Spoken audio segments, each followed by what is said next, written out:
Hello guys, welcome back to my YouTube channel. This is Chanchal Parashar, your nursing navigator. Guys, नॉर्सेट 9 में अब ज़्यादा time नहीं रह गया है. जिनका नॉर्सेट 8 नहीं हुआ कोई बात नहीं, ठीक है. अब उस चीज़ को छोड़ो और अब मूव ऑन करो और नॉर्सेट 9 को अपना फोकस बना लो, ठीक है. आई एम एज्यूमिंग कि नॉर्सेट 9 अब इतनी पास है तो आपका जो वो है सिलेबस है वो मोस्टली हो चुका होगा, ठीक है. थोड़ा बहुत अगर कहीं कहीं कुछ रह गया है तो उसको जल्दी से जल्दी कंप्लीट कर लो. अब रिवीजन कैसे करनी है, this is the main question. बहुत बच्चों के मैसेज आ रहे हैं कि कैसे रिवीजन करें, क्या है परफेक्ट स्ट्रेटजी. देखो, परफेक्ट तो कुछ भी नहीं है कि एक आइडियल हो कि ऐसे ही करना है.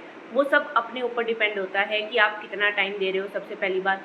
दूसरा, आपकी स्पीड कितनी है. आप एक ही टॉपिक में पूरा दिन तो नहीं वेस्ट कर देते. बहुत चीज़ें हैं जो मायने रखती हैं, बट स्टिल जो मैंने अपने टाइम पे अपने फर्स्ट अटेम्प्ट में अपना जो शेड्यूल फॉलो किया था रिवीजन के लिए, हाँ मैंने 3 मंथ स्टडी प्लान यूज़ किया था, बट अब 2 मंथ्स का ही 2 मंथ ही रह गए हैं एंड बहुत बच्चों का सिलेबस ही रह गया है. तो रिवीजन अभी से स्टार्ट करने का फ़ायदा नहीं है.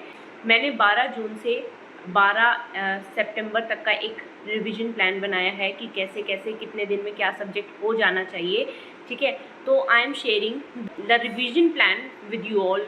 तो देख लो गाइस, ये आप यूज़ कर सकते हो, ठीक है. आप इतने दिन में ये सब्जेक्ट करो.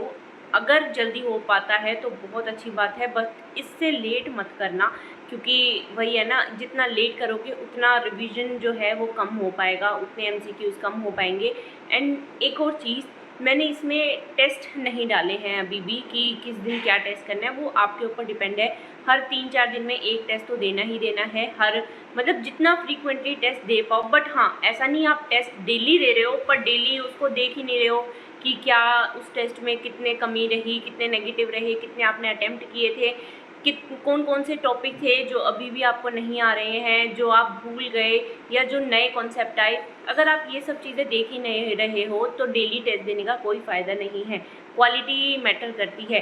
तो अगर क्वालिटी है आपके टेस्ट में तो 3-4 दिन में, 4-5 दिन में एक टेस्ट भी दे रहे हो वो ठीक है, ठीक है. तो it totally depends on you.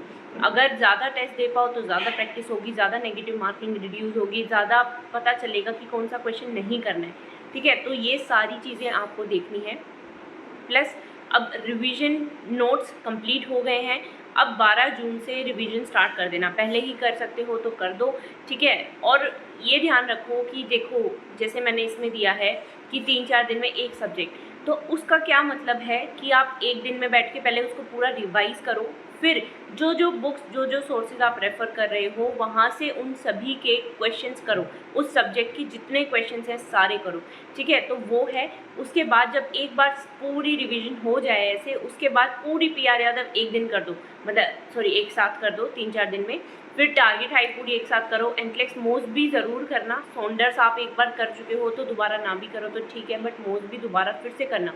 और फिर उसके बाद दोबारा एक बार रिवीजन हो जाएगी. तो मतलब कुल मिला के 3 बार बहुत थोरोली रिवीजन हो जाएगी. और अगर आपकी स्पीड अच्छी है, आप थोड़ा पहले ही कर चुके हो तो 2-3 बार आपने पहले भी रिवाइज़ कर लिया होगा, तो वो सब देख लेना, ठीक है. बट एक स्ट्रैटेजी, एक प्लान मैंने दे दिया है आपको कि जिसको नहीं पता कि क्या करूं, कैसे डिवाइड करूं डेज़ को, क्या करना है, मैंने उसके लिए ये प्लान बना दिया है.